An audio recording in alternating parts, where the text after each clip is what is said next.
Welcome and thank you for joining us at this seminar, which is a part of Vinnova's contribution to Sweden's Innovation Week that focuses on public sector innovation.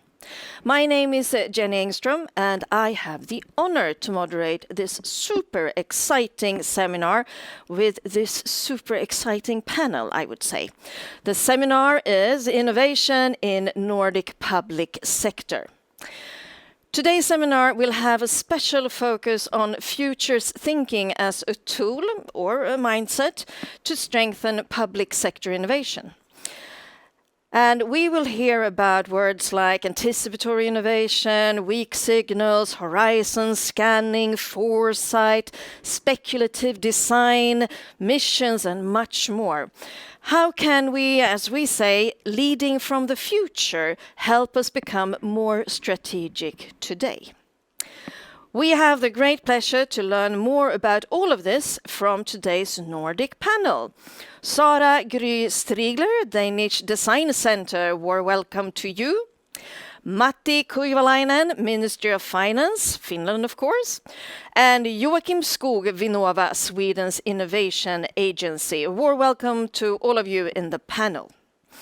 And I would like to start off with you in Finland and Matti Kuivalainen. What is anticipatory innovation governance? Over to you.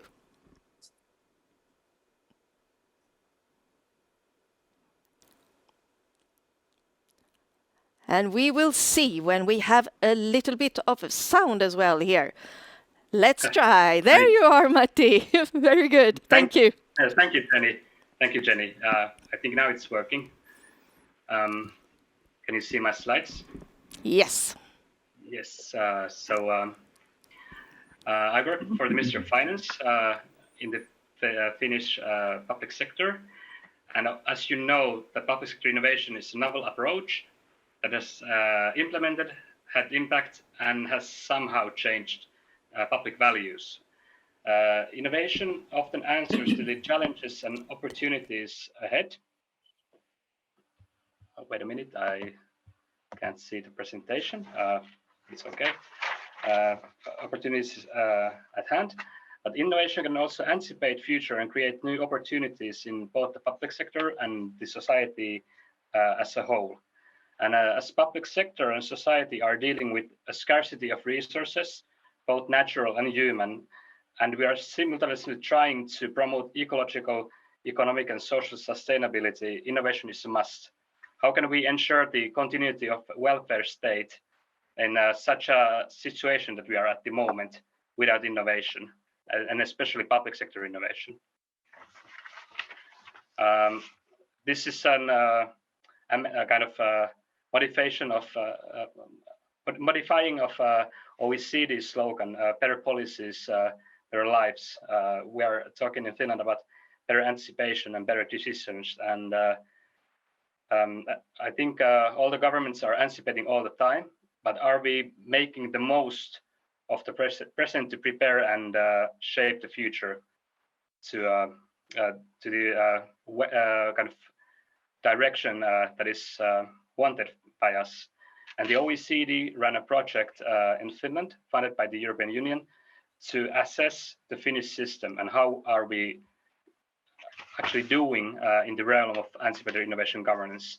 The idea is to move from this reactive kind of wait and see attitude into more proactive governance, and where we can actually shape the future to the way we prefer it to be. This is probably something that you have seen already before. Just to give you the idea of how to build kind of the mechanisms and structures of anticipatory innovation governance. First, to have better anticipation, and then build a link from anticipation into actual anticipatory innovation that can bring the change in public values that I spoke before about. And how was it done in Finland? The OECD conducted a lot of interviews, a lot of workshops in the first phase of the anticipatory innovation governance project, and then developed more deeply into certain policy sectors in order to test the anticipatory innovation governance model in practice. The 4 pilot studies were about anticipatory governance of continuous learning. There, especially, we are talking about how to use anticipatory innovation in order to better steer the continuous learning policies of Finland, and how would the information products be in order to achieve the impact from the anticipation into actual innovation and action. And then there's a big change coming in Finland. We are going to establish regional administration. And that means that the regional administration will be responsible for welfare services and health services of the citizens. And the municipalities will still be responsible for education, for example. So the child well-being policies will be kind of managed by 2 different levels of government in the future. So it's very important to build this kind of anticipatory capacity to this kind of multi-level steering of child's well-being. And that was one of the pilot cases. And then we talked about carbon neutrality and evidence about the future in fiscal policy. So the usual fiscal policy planning is based on predictions. How is the GDP going to grow in the coming years? What is going to be the unemployment rate of a given country? And the policies on sustainable development, it's not so much about kind of predicting, it's about building different scenarios and maybe thinking a bit longer ahead. So how to kind of bridge this gap between this kind of 2 different policies and 2 different kind of ways of thinking about future, the different timeframes, the different tools.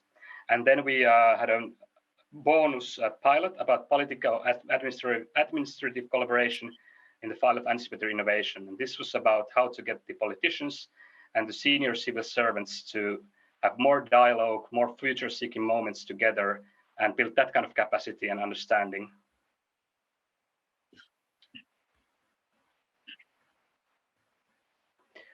Just to conclude what we are currently working at. So we're trying to build capacity to ensure the continuity of long-term reforms in the government transition process. We're trying to enable a common dialogue about futures between politicians and senior public officials during the government transition and the government term. And we need to create clear and structured future-seeking moments in the current political cycles. And these should be incorporated into existing processes like budgetary processes or a government strategy process. So not having anticipation as an add-on to the core processes, but kind of embedding it to the core processes of the government. One way could be to form a committee to discuss and deal with anticipatory issues, just kind of raise the awareness of this kind of thinking within the government. And of course, one possibility is to utilize technology to create an overall picture and mutual understanding based on anticipatory innovation and signals, and how to use kind of this predictive and preventive data in policy and service design. And then there we come to very concrete issues about, of course, about GDPR and how to kind of build this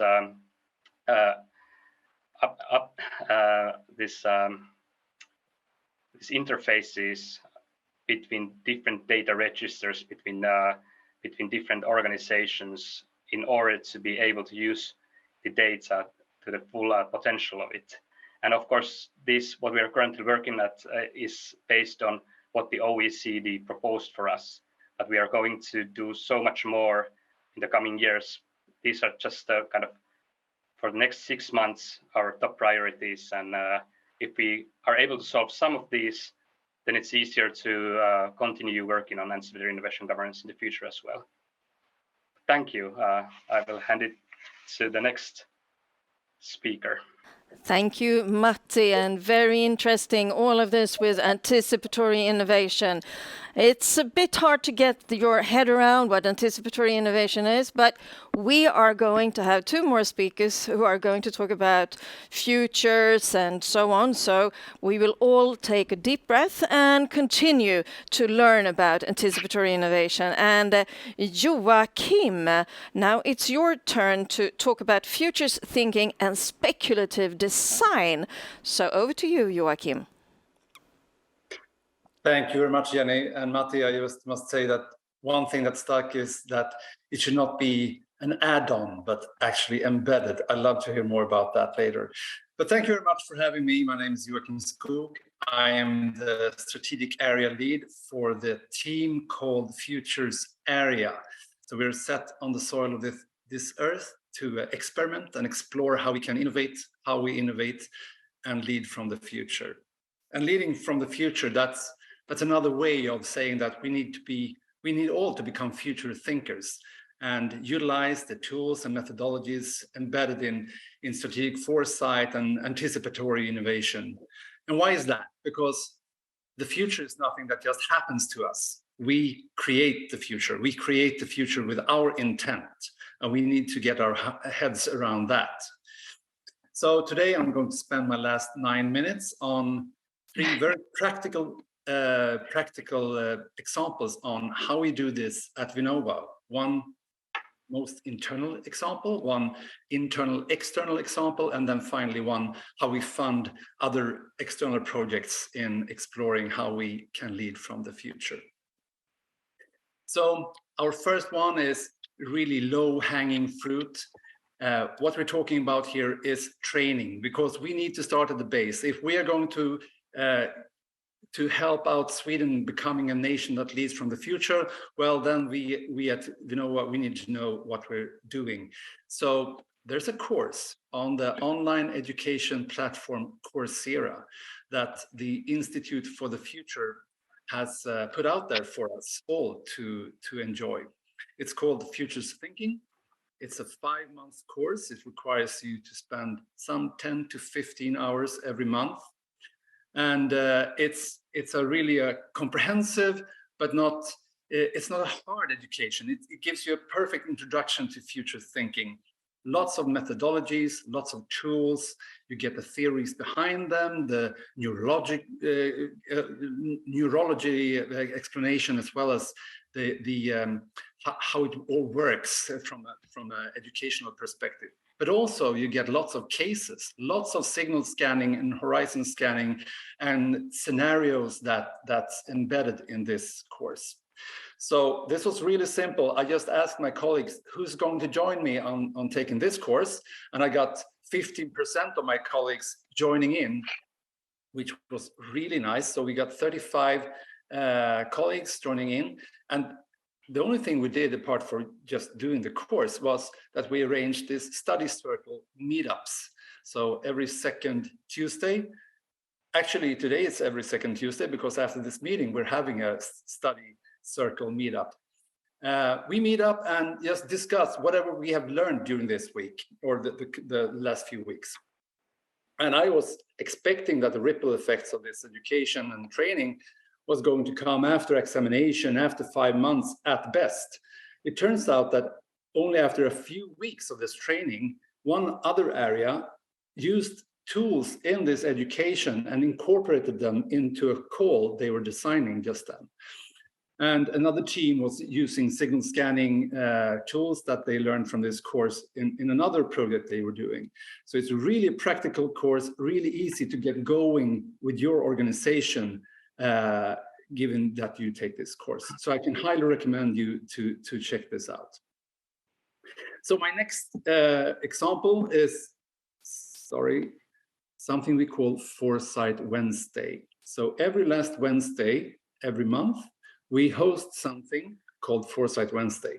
It's a lunch hour, where we invite colleagues and friends from our network to come and share. They get 5 minutes each to share signals they see in the present that tells them something about the future. Super simple, and it's open to anyone, for anyone to join in. The link to this lunch hour is available on vinnova.se, so just check out the calendarium. You can learn so much from joining in. We've had bioconvergence, next generation coding, future of fashion, future of non-work, quantum computing, and similar. And what is this? This is, so it's both educational, that you learn so much things about plausible futures or possible futures, but also we exercise our signal scanning muscles in this way. So this is a way of us trying to get the capacity to think about the future and look for signals that are out there at this moment around us. My final example is the speculative design, and we have funded projects in something we call future prototypes from the future. Before diving into that, I just wanted to explain to you what speculative design is. So this is an example from New York. This is not Vinnova funded, but this is just an example. So 99-cent store is a chain of stores all over US where everything in the store costs 99 cents. What the speculative design project did was that they created physical artifacts, possible physical artifacts from the future visiting in the present. These physical artifacts were created by looking at research, facts, evidence, and also combining this with creativity and thinking, okay, so we know this about the future today. What happens if we put this knowledge 10 to 15 years in the future? What would that create? And in this store, they put up lots of these physical artifacts. For instance, the top right, we have the Algebra 101 pills. So the fact is that we know which part of the brain we could stimulate in order to enhance logical thinking. We know which kind of chemical substances we could use to stimulate that part of our brain. Hence, we could actually create pills that you can buy in a store that increases your mathematical skills. So we can talk about this, you can read about this, but actually going into that store, holding those pills in your hands is a completely different experience. That arises questions. It creates room for a dialogue. Is this a kind of future we want? If that future happens, what kind of things do we have to think about? Regulatory issues or inclusion, or many different things that comes up when you really feel the future. That is speculative design. And we wanted to explore this at Vinnova in our call Prototypes from the Future. So we wanted the projects to explore a future where Sweden had been affected by climate change in some way. So we created the backstory and then asked for projects to ask for funding for their projects. So here we have 4 different examples. For instance, in the top right, it's interesting. It's Uppsala kommun that are exploring what would the mobile society look like? The mobile society that would be needed in a future where climate change, extreme weather, rising sea levels, etc., requires us to move around, to not be living in a house that cannot be moved. So they're building this prototype that they will invite citizens and politicians and other decision makers to create this experience that makes them think, is this really going to happen? Could this happen? What if it happens? What do we have to prepare today? So speculative design is about like envisioning a certain future and trying to prepare for that future. In the lower right, we have Södersjukhuset exploring the future of predictive healthcare. So what happens when we have DNA tests, we have sensor data and other things, AI, that could actually predict your health? What kind of healthcare would that entitle? What will the patient or well, hopefully not the patient, but rather the human being visiting the healthcare center, what will they experience? What kind of questions arises? And now it's time for a world premiere, because we have a short clip from another of the projects in this call called Streets Change. Streets. Oh, change. I don't remember. They will tell you. It's about traffic signs from the future. So let's look at this 1-minute video.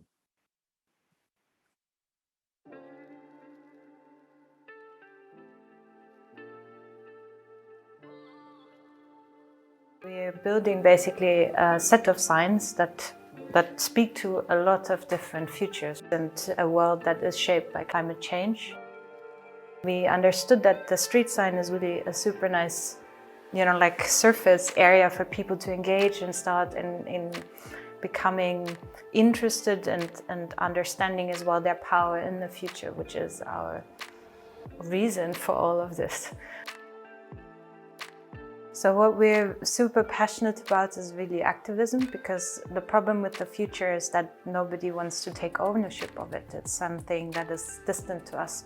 So what we would like to bring back is kind of this understanding that you're shaping it. It's really hard to think unthought thoughts. So we're basing everything on where we come from, what we are educated in, our backgrounds, or the problem at hand. So speculative design is basically the first time that we find a process where we get beyond the space of the known and into the space of the potential, and sometimes as well in the space of the seemingly impossible.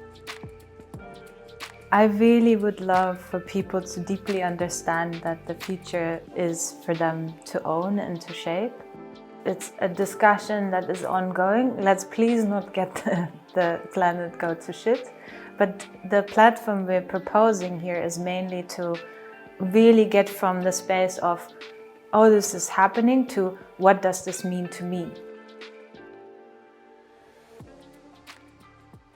Yes, thank you very much. Yes, so that was 3 examples of how we explore different ways of leading from the future.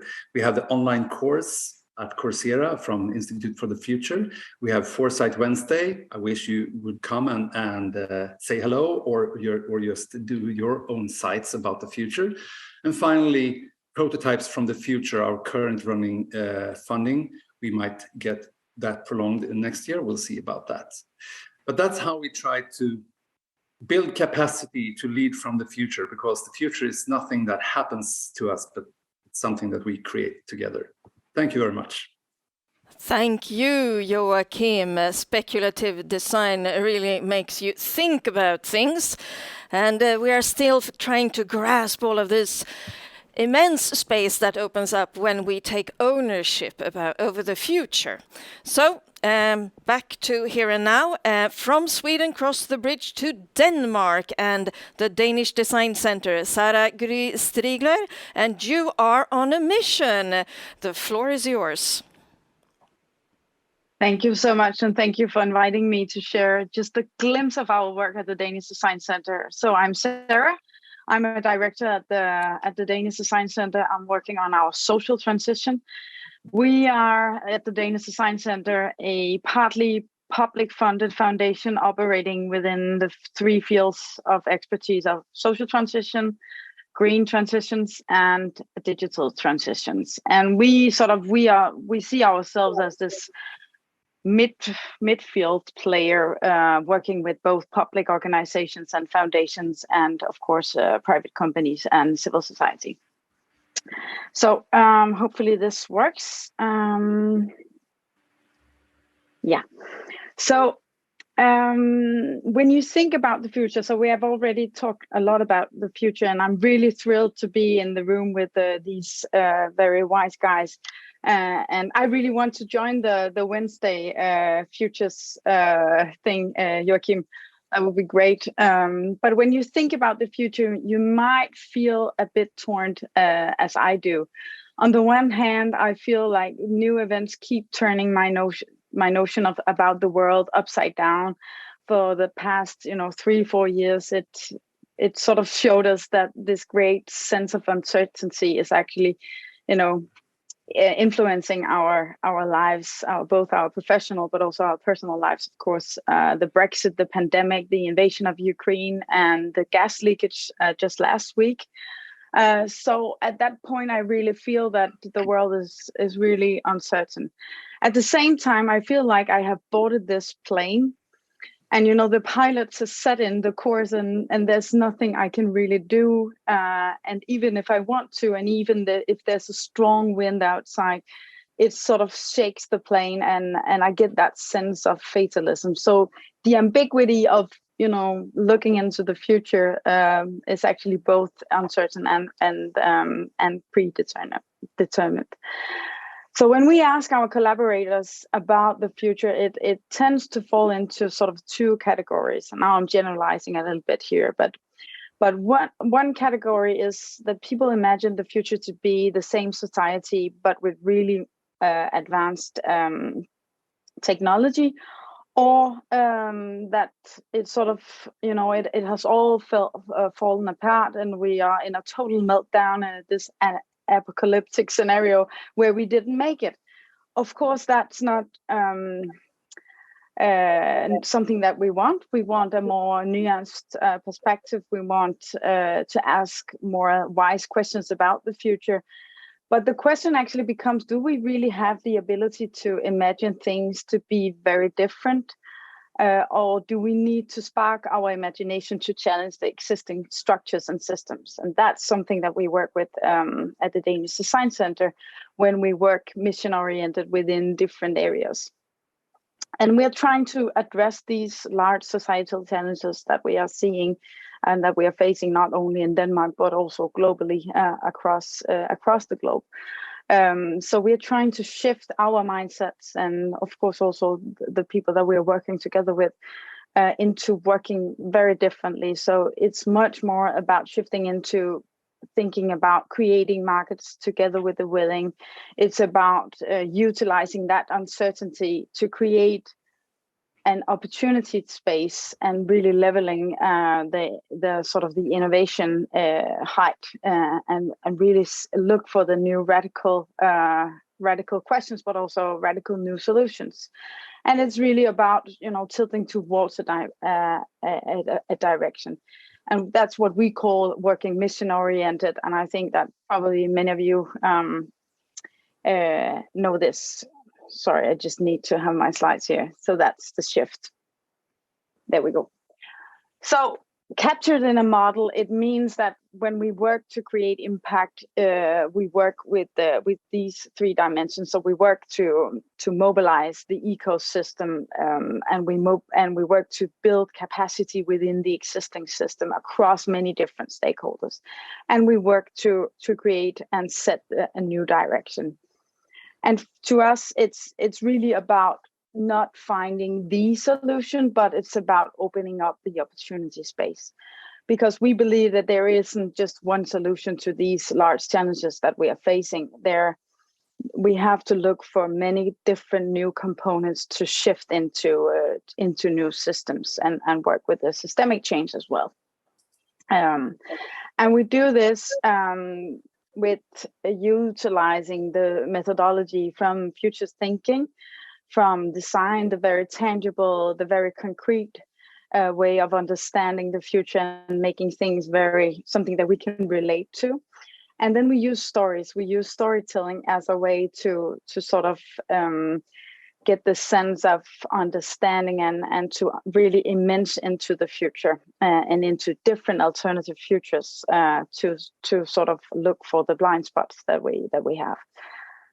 And I have with me today one of our missions. We call it Thriving Youth, and we are in the middle of the process of building that narrative for change, that setting direction and moving from problem focus to an opportunity space. And I think it's really hardly something that has escaped any of us in this room or anyone listening in on this session.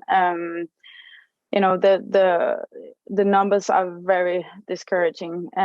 We are facing a major mental health crisis, and this is not only in Denmark, but it's many places around the world.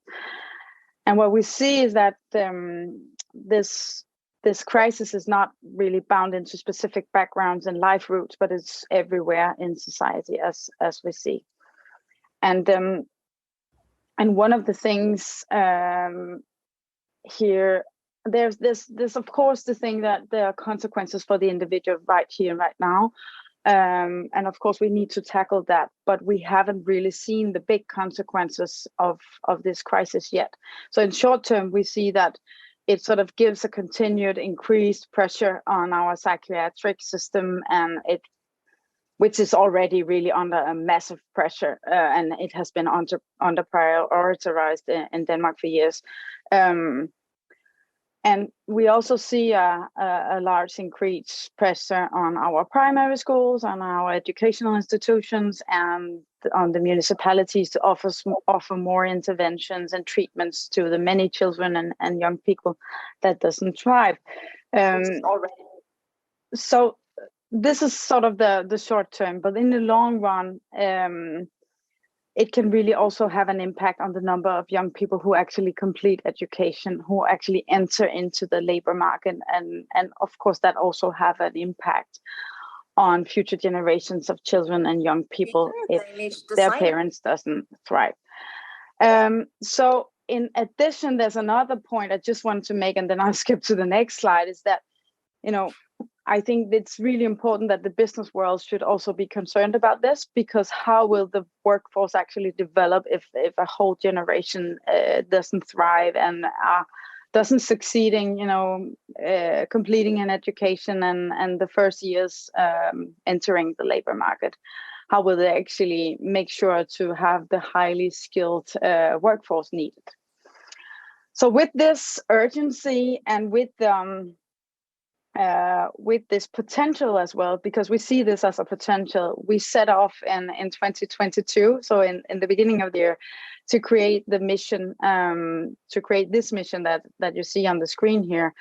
And we wanted to set a new direction. We wanted to sort of bring people together from private and public sector, from the civil society, and establish new solutions on the way to this new direction of a better well-being in our society.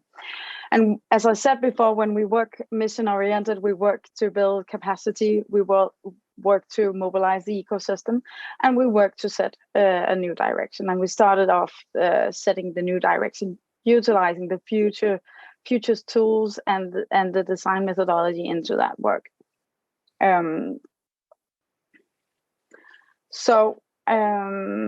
We created this collaboration together with the Rockwool Foundation, which has a profound knowledge on mental health.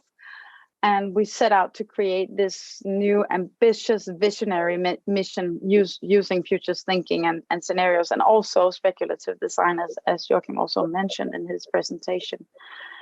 And together with stakeholders from all over the system, the existing system, private companies delivering different solutions and services within the field, foundations, public organizations, and so on, we explored for shift towards an alternative system. And we even, went into extreme scenarios as this one, the new emotional management, to collect, imagination and to really sort of spark our thinking about this, and really to inform our work and inspire and also provoke into thinking differently about it. And we also had a lot of, this was really like a huge process, and we invited in a lot of people, and we tried to connect new dots in the existing system. And I think we succeeded also giving them more tools to work with and push their imagination. And then, of course, we have involved broadly in the system, sharing and engaging and discussing. This is from Folkemødet, which is sort of this democracy festival. I think you have something like that in Sweden as well. And we've been working with these different scenarios, and we really try to understand what are the consequences of a radical different system. What would it mean for our relationship between each other with technology? What is a school in the future? how do we learn, and what is a family, and so on. And we asked ourselves and all of our collaborators these questions to understand what is the future that we want to thrive for, what is the preferred future, what is the new direction we want to set out for. And that's actually where we are at the moment. We are finalizing the direction, not only in a piece of paper or on a report, but just as Joachim also referred to, actually trying to make things very tangible. So we're actually creating a city where you can sort of zoom into the people and the relationships and listen to their stories about this preferred future. And you can zoom out to see the structure, see the organizations and the systems. And now we actually see these different in new initiatives popping up. Of course, we are part of some of them, but we also see that initiatives are actually popping up to work towards that different future. And I think that's really, really interesting. So lastly, I just wanted to share with you a few thoughts on this about navigating in these unknown waters, as I also started with. So I think it's really important to underline and stress that this is not a one-off working with futures and working with future scenarios and speculative design, but it's really a continuous orientation towards the future. And I think we need that even more today than maybe 10 years ago. And I have a few suggestions here to how you can actually work with this. And it's we are facing things that we need to do today or tomorrow at least. And it's really about holding that tension of the long-term visioning and still have the short-term action. So we need to sort of inform our decisions and our action of tomorrow and the next coming years of the long-term vision. And I think it's a lot about embracing that sort of uncertainty in a good way and utilizing it in our way of also organizing and leading. And I think it actually requires different ways of leading. And I think that we need to navigate and lead in more than one direction. And that sounds maybe a bit difficult, but I think it's possible. And what I think is that we need to embrace the change. We need to be much more dynamically and rather than aiming ourselves and building resistance. It's really about mobilizing forces throughout the organization and really freeing employees and colleagues to also orient themselves towards the future, towards signals of change and weak signals, and really letting the organization ensure that there's a transparency and accessibility to provide this input. Then you get a much more rich input. And I think my time is up now, but I'll be happy to connect if anyone wants to dive more into this. But thank you for having me. Thank you, Sarah. Very interesting indeed. And I'm thinking that what we have heard now and what we've listened to now is different tools and different mindsets in order to be able to create both preferred futures, possible futures, and plausible futures. And that is really something that we need to learn more about and see how we can be dynamic with going to the future a bit faster than we are doing today. And I was thinking to all three of you, actually, you have mentioned different ways of working in order to meet the future and bring it to us already today. But what would be your best advice on how to become more future ready? And I will start with you, Matti. Thank you, Jenny, and thank you for the great presentations to Joachim and Sarah. I was thinking about the kind of determinism that Sarah mentioned, that we feel that we cannot kind of change the futures and to a kind of preferred direction.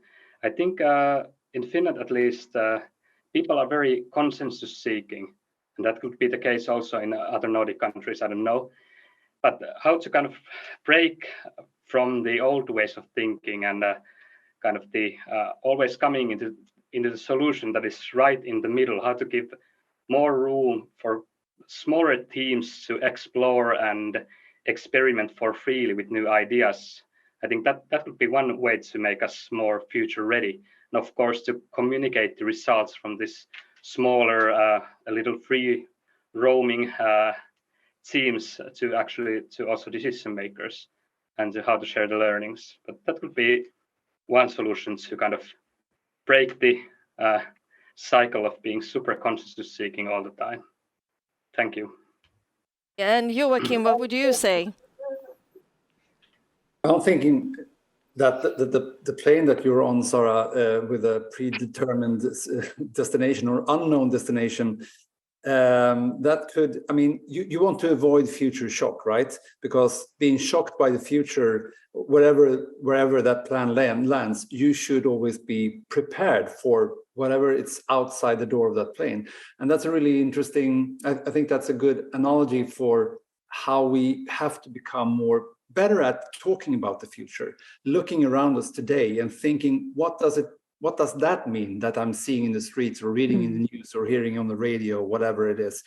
The signals that are around us, the weak signals that tells us something about the future that we don't really know, but we should think about that. It's not hard. If once you get that habit of looking for the weak signals and thinking, I wonder where that will take us in 10 years, you can't really avoid that. So avoiding future shock, because that makes you only angry and feeling like I have no agency whatsoever about the future. You should turn that around and see that I can actually choose my future, and trying to I try to do it with friends and colleagues and my family, but also, of course, as an agency to bring the future thinking capability, to build the capacity and have that ability of thinking about the future in more constructive ways. I think it's really important. Also, in times of polarization and different points of view when it comes to political issues, we have a common platform thinking about the future. Even though we think about different futures, we can meet and discuss different futures given the science we see around us today. So yeah, becoming better at looking at the weak signals and think about what they mean for the future. I think that could be something. Thank you. And the last word comes from you, Sarah. Yeah, I think it's a lot about sparking our imagination and really see it as something that we need to train. So we, in some way, I think that we unlearned, our imagination, growing older and through the years of growing up, it becomes at least more secondary to the other things that we need to learn. So I think that's really important. And then I would say, just as Joachim is always also pointing to here, is really build up new ways of working. And you can just do small tweaks of looking for the weak signals and discussing them, with colleagues, with friends, and also look for weak signals, different places. You can look at, of course, reviewed papers and so on, but you can also look at, you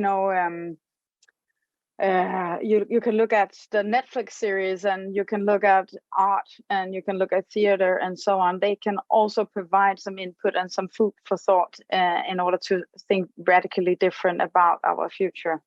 And then really sharing those insights into a more shared narrative. I think that's also something that we need to sort of do even more than we do today. With that, I would like to thank all three of you for super interesting conversations and inputs and examples. So thank you to you, Sarah, thank you to you, Matti, and thank you to you, Joachim. And I will say that this is a wrap up on #OwnTheFuture. So thank you for now, and the next seminar starts at 1600 hours. Thank you. What exactly is an innovation agency? We've been exploring that for 20 years. 2001, when Vinnova came about, was a dramatic year. and Sweden ranked high, like today, on various innovation indexes. Since our beginnings, we've connected businesses, researchers, and the public sector. We have been giving the opportunity to experiment and try out new ideas before they become profitable for the benefit of society and Sweden's competitiveness. We have seen that it's become increasingly more important to shift our gaze away from technology towards the systems, that the public sector and civil society play an important role in innovation, that the solutions we develop must be economically, socially, and environmentally sustainable, that there's a need for modern and effective policies and rules, and to move entire systems, you need bold and inspiring goals. The need for new solutions is more urgent than ever. The challenges are complex and interconnected. That's what our solutions need to be. As an innovation agency, we have a responsibility to drive that change. We're ready and it's urgent, and we need to co-create with the rest of the world. Together, we will make Sweden an innovative force in a sustainable world.